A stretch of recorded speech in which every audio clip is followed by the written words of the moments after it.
السلام علیکم، میں ہوں عبداللہ حماد ملک اور مدینہ منورہ کی ایک اور زیارت کے ساتھ آپ کی خدمت میں حاضر ہوں۔ ناظرین، آج ہم جس مسجد میں موجود ہیں اس کو مسجد قبلتین بھی کہتے ہیں۔ قبلتین کا مطلب ہے کہ دو قبلوں والی مسجد۔ اس کو دو قبلوں والی مسجد کیوں کہتے ہیں، اس کے بارے میں آپ کو آگے بتاتا ہوں انشاءاللہ۔ اس سے پہلے اگر آپ نے ابھی تک ہمارا جو ہے وہ چینل سبسکرائب نہیں کیا تو کائنڈلی چینل سبسکرائب کر دیں، اور اگر یہ والی ویڈیو پسند آئے آپ کو تو ضرور شیئر کریں۔ ناظرین، یہ وہ مبارک جگہ جدھر مسلمانوں کا جو ہے وہ قبلہ چینج ہوا تھا۔ اگر آپ کو معلوم ہے تو زمانہ نبوت میں جو پہلا قبلہ تھا ہمارا، جس کو قبلہ اول بھی ہم اب کہتے ہیں، وہ بیت المقدس تھا۔ نبی پاک صلی اللہ علیہ وسلم کی بہت خواہش تھی اور انہوں نے اللہ تعالیٰ سے دعا بھی کی کہ یا اللہ بیت الحرام کو یعنی خانہ کعبہ کو جو ہے نا اس طرف ہم منہ کر کے نماز پڑھا کریں، یعنی وہ ہمارا قبلہ بن جائے۔ تو کچھ دیر کے لیے نبی پاک صلی اللہ علیہ وسلم کی یہ دعا جو ہے وہ کرتے رہے، پر یہ کہ اس وقت قبول نہ ہوئی، جہاں تک کہ نبی پاک صلی اللہ علیہ وسلم ایک دن اس مسجد میں نماز ادا کر رہے تھے۔ جب نبی پاک صلی اللہ علیہ وسلم اس مسجد میں نماز ادا کر رہے تھے، ظہر یا عصر کی نماز تھی، 4 رکعتوں والی نماز تھی۔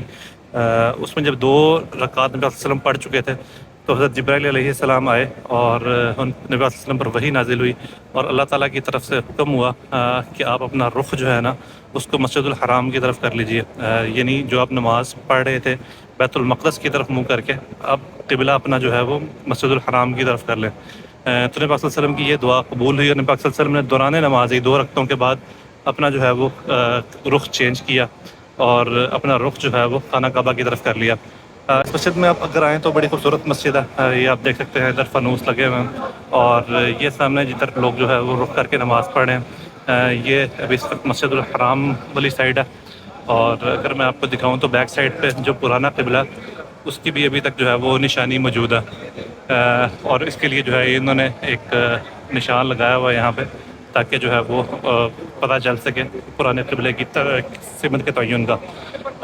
ابھی جو بھی مسلمان یہاں پہ آتے ہیں تو وہ بیت اللہ کی طرف منہ کر کے نماز پڑھتے ہیں، کیونکہ یہی سنت ہے، اور جو بیت المقدس کی طرف منہ کر کے نماز پڑھنا تھا وہ اب اس کا حکم اب ساقط ہو چکا۔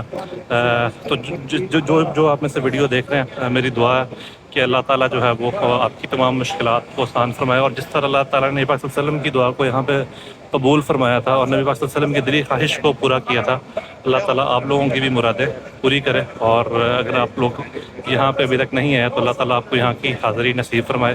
مجھے بھی اپنی خصوصی دعاؤں میں یاد رکھیے گا۔ آپ سے ملاقات ہوتی ہے انشاءاللہ اگلی ویڈیو میں، تب تک اپنا خیال رکھیے گا۔ اللہ حافظ، السلام علیکم ورحمۃ اللہ وبرکاتہ۔